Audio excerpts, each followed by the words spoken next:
Hello guys, কেমন আছেন সবাই? আজকের ভিডিওতে নিউজ সম্পর্কে কথা বলবো। আপনি বাইনারি ট্রেডারই হন বা ফরেক্স ট্রেডারই হন, আপনাকে নিউজ সম্পর্কে জানতে হবে। নিউজ কিভাবে রিড করে সেটা আপনাকে বুঝতে হবে।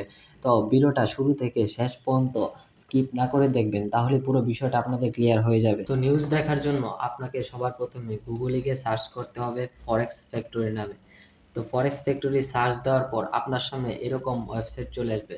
তো এখানে সবার প্রথমে যে লিঙ্কটা আছে ওইখানে আপনাকে ক্লিক করতে হবে।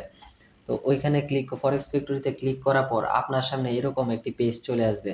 তো এরকম পেজ আসার পর আপনি কি করবেন, উপরে এখানে ফরম্যাট ট্রেডস, নিউজ, ক্যালেন্ডার, তারপর মার্কেট ব্রোকার, এগুলি কোনোটাই আপনার দরকার নেই।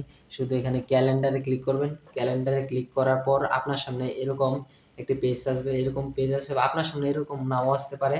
তো এখানে আপনার সামনে হয়তো এরকম থাকতেও পারে, এই যে হলুদ, এই যে আমি অ্যাপ্লাই করে দিলাম। আপনার সামনে সবার নতুন যারা এই এই ফরেক্স ফ্যাক্টরি ওয়েবসাইট আসবে, তো তাদের সামনে এরকম আসবে।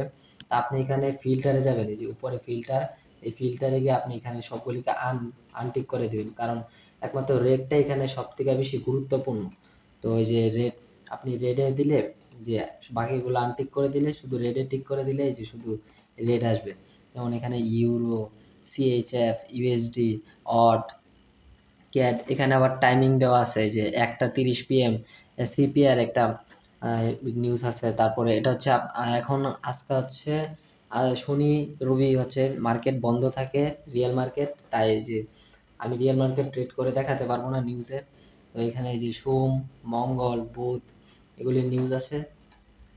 এই সোমবারে যেমন এই মঙ্গলবারে সিএইচএফ এর একটা নিউজ আছে, সিপিআই। তো ধরেন আমি এই এই নিউজটা আমি ট্রেড করব, তো আমি কি করব, আমি ডান সাইডে যাই, এখানে বার ক্যান্ডেল থাকতে পারে, এই যে এখানে বার ক্যান্ডেল থাকতে পারে। তো এখান থেকে লাইন করে নিতে হবে। লাইন করে নেওয়ার পর এখানে এই যে লাইন করে নেওয়ার পরে যে এখানে আপনারা দেখতে পারবেন নিউজটা কি বলতে চাচ্ছে, ডাউন নাকি আপ। তো এখান থেকে আপনারা বুঝতে পারবেন যে মার্কেটটা কোন দিকে যাবে। তো আমি বলবো নিউজ দেখেই যে আপনি ট্রেড করবেন সেটা পুরো রিস্কি হয়ে যায়। এটা একটা একটা মানে কি বলবো, আপনার সাথে অ্যানালাইসিস, স্ট্র্যাটাজি, এগুলি মিলে আপনারা ট্রেড করবেন। শুধু নিউজ দেখে ট্রেড করলে হবে না, নিউজ অনেক সময় ভুলও হতে পারে। তো নিউজ দেখে ট্রেড করলে অনেক সময় আপনার ভুল হতে পারে, আপনার ট্রেড লসও হতে পারে। তাই আমি বলবো নিউজ দেখে ট্রেড না করে আপনি আপনার অ্যানালাইসিস করে আপনি ট্রেড করবেন। তো আজকের ভিডিওটা এই পর্যন্তই ছিল। আজকের ভিডিওটা খুব ছোট হয়েছে, আমি শুধু আপনাকে এতটুকু জানাতে চাচ্ছিলাম যে নিউজ কিভাবে দেখে, কোন ওয়েবসাইট থেকে দেখে, এটাই শুধু জানাতে চাচ্ছিলাম। তো আজকের ভিডিওটা এই পর্যন্তই। Good bye.